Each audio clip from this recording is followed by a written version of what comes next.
വാഴാനി വിഷ്ണുമായ ക്ഷേത്രത്തിൽ നടന്ന നാഗക്കളം ഭക്തിസാന്ദ്രമായി. വിശ്വാസപുണ്യവുമായി നിരവധി ഭക്തർ ക്ഷേത്രാങ്കണത്തിലേക്ക് ഒഴുകിയെത്തി. പട്ടാമ്പി വേണുവും സംഘവുമാണ് ചടങ്ങുകൾക്ക് നേതൃത്വം നൽകിയത്.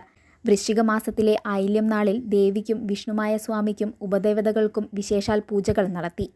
നാഗക്കാവിൽ പാലും നൂറും വെള്ളരി സമർപ്പണവുമുണ്ടായി. പാൽക്കിണ്ടി എഴുന്നള്ളിപ്പും നടന്നു. ക്ഷേത്രാങ്കണത്തിൽ ഒരുക്കിയ നാഗക്കളം, അഷ്ടനാഗക്കളം, ഭൂതക്കളം എന്നിവ ചടങ്ങുകളിലെ പ്രധാന കാഴ്ചയായി. പുള്ളുവൻപാട്ട് അവതരണവും ശ്രദ്ധേയമായി. തുടർന്ന് കളം തുള്ളൽ, കളം മായ്ക്കൽ എന്നിവയോടെ ചടങ്ങുകൾക്ക് സമാപനമായി. ക്ഷേത്രത്തിൽ നടന്ന പൂജകൾക്ക് ക്ഷേത്രം മഠാധിപതി സുരേഷ് സ്വാമി മുഖ്യകാർമ്മികത്വം വഹിച്ചു. ക്ഷേത്രത്തിലെത്തിയ മുഴുവൻ പേർക്കും അന്നദാനവും ഒരുക്കിയിരുന്നു.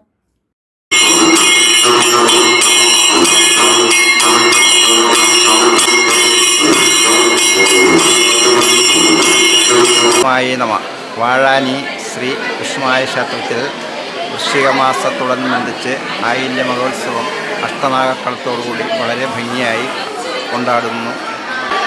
ഓം വിഷ്ണുവായ നമഃ.